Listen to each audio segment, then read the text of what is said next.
सबसे पहले समता समानता न्याय बंधुत्व का संदेश देने वाले निषाद कुलभूषण श्रृंगेरपुर नरेश महाराजा गुहेदेव के चरणों में सदा समर्पित अर्पित करते हुए इस देश को आजाद कराने वाले क्रांतिवीर भगत सिंह, चंद्रशेखर आजाद, सुभाष चंद्र बोस, रानी लक्ष्मीबाई तथा साथ ही साथ 22 हरामियों को मौत की नींद सुलाने वाली वीरांगना बहन फूलन देवी के चरणों में सदा समर्पित अर्पित करता। आज इस सभा की अध्यक्षता कर रहे परम सम्मानित अध्यक्ष जी और आप लोगों के बीच में जय हिंद समाज पार्टी के राष्ट्रीय अध्यक्ष माननीय नंदलाल निषाद जी का इस बहराइच की धरती पर आप सभी लोगों की तरफ से मैं हार्दिक स्वागत अभिनंदन वंदन करता हूं। और प्रतापगढ़ की धरती से चल करके आए किसान पार्टी के प्रदेश अध्यक्ष शमसू जमा साहब हैं, मैं चाहूंगा कि इनका भी जोरदार ताली बजा करके आप लोग स्वागत करिए। देखिए, जय हिंद समाज पार्टी आप लोगों के बीच में आई। हम लोगों ने 7 दिन गांव-गांव गए, जाकर के लोगों के बीच में इकट्ठा किए, लोगों को हम लोगों ने समझाया।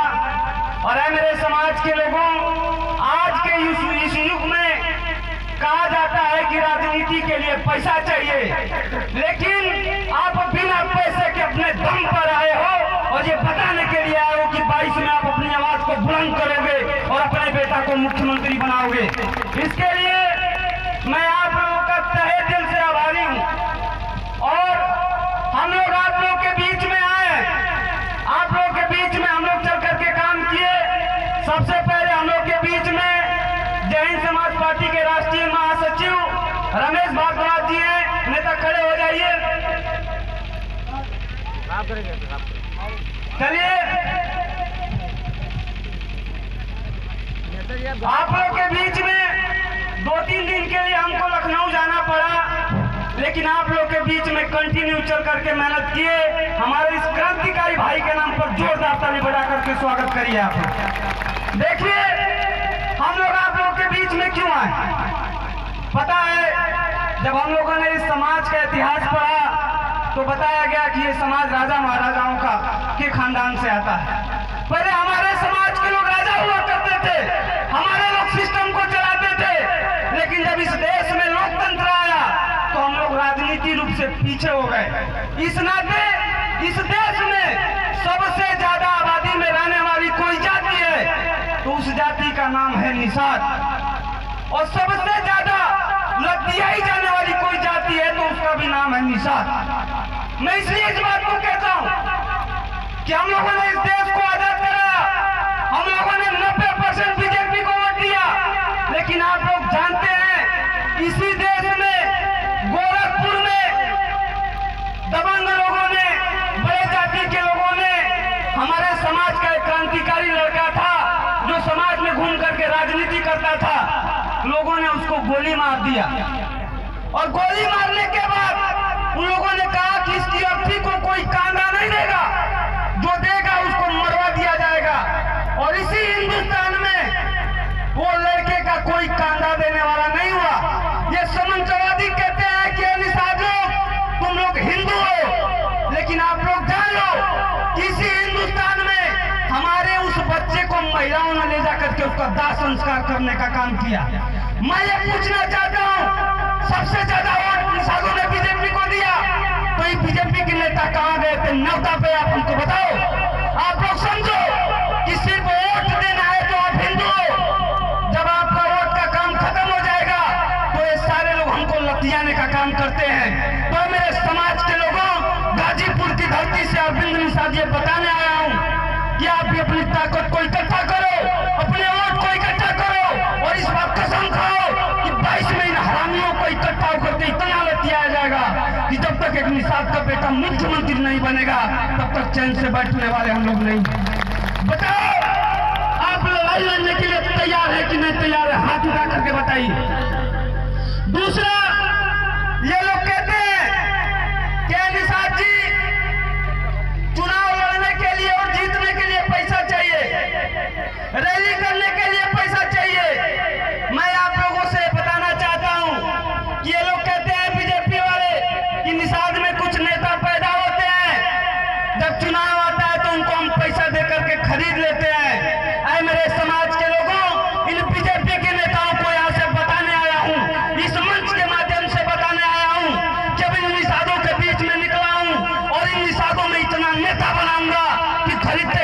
इन हरामियों का पैसा खत्म हो जाए, लेकिन नेता खत्म होने वाले नहीं, इस बात को आप लोग समझिए।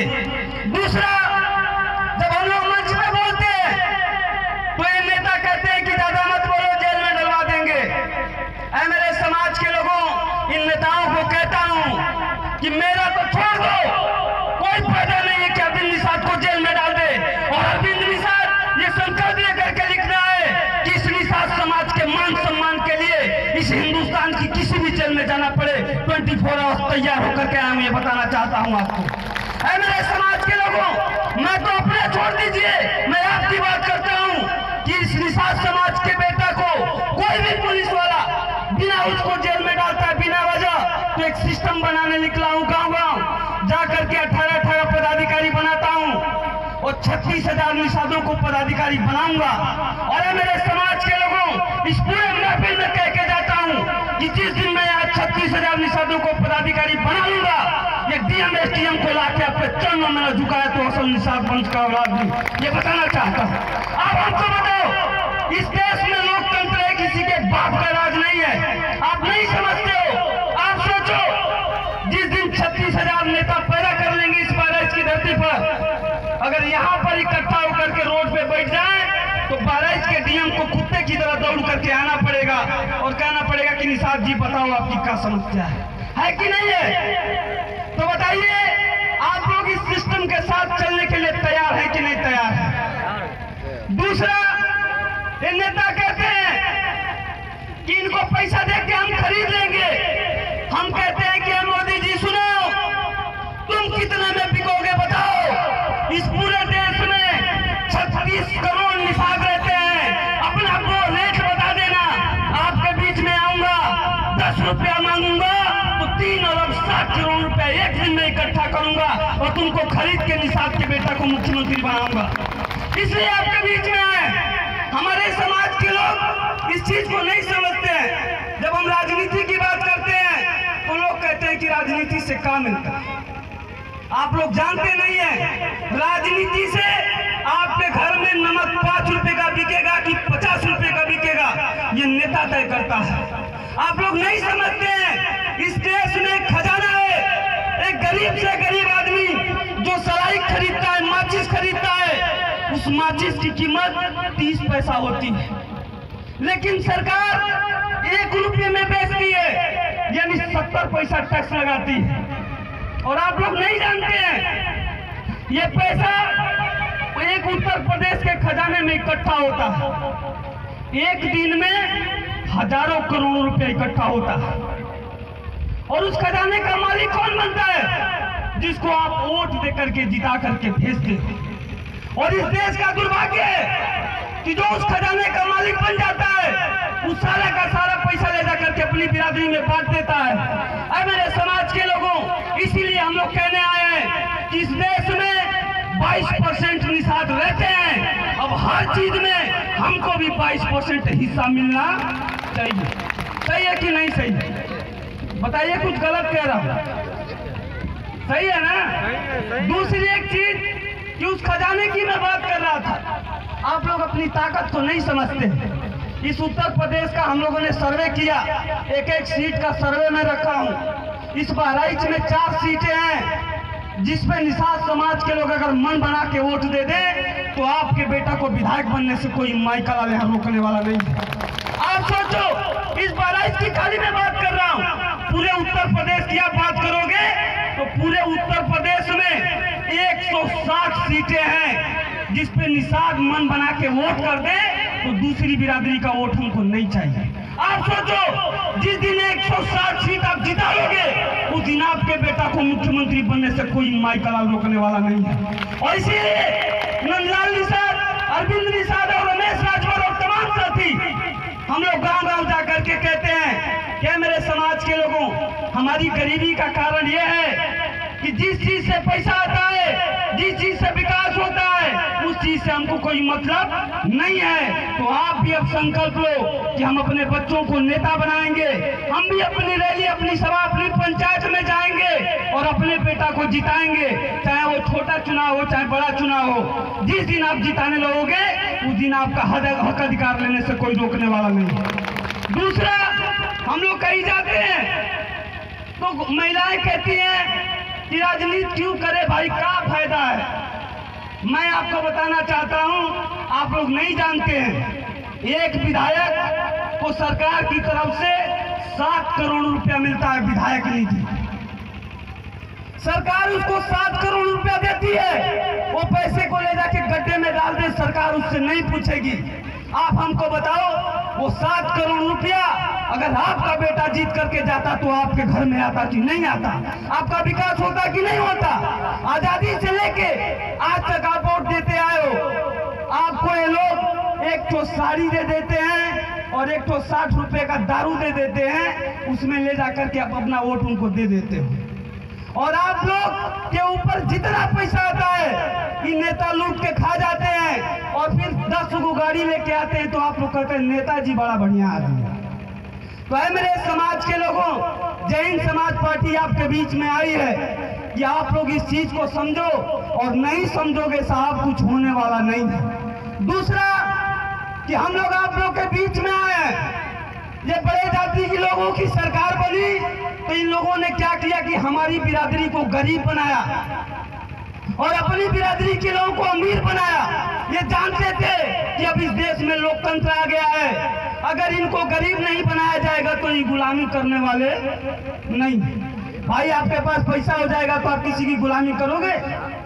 तो हम लोग यही पूछते हैं और गांव गांव जाते हैं ये पूछते हैं कि ये बताओ हमको कि देश गुलाम था तो यहाँ की सारी व्यवस्था गुलाम थी, तो फिर इस देश में कौन सा सिस्टम आया कि देश आजाद हुआ तो एक जाति के पास 600 एकड़ जमीन हो गई, एक जाति के पास 700 एकड़ जमीन हो गई और हमारे पास रहने के लिए भी जमीन नहीं।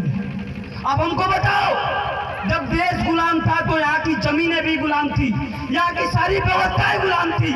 जब हम 60 में आजाद हुए तो उनके पास 600 एकड़ जमीन कैसे हो गई? जानते हैं कैसे हो गई?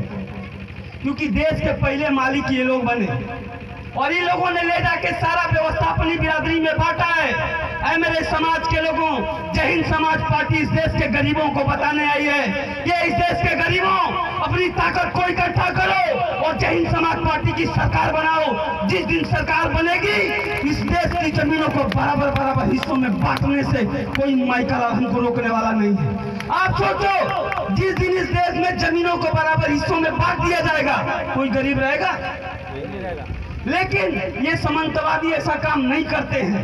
तो मेरे समाज के लोगों, आपको इस चीज को समझना पड़ेगा।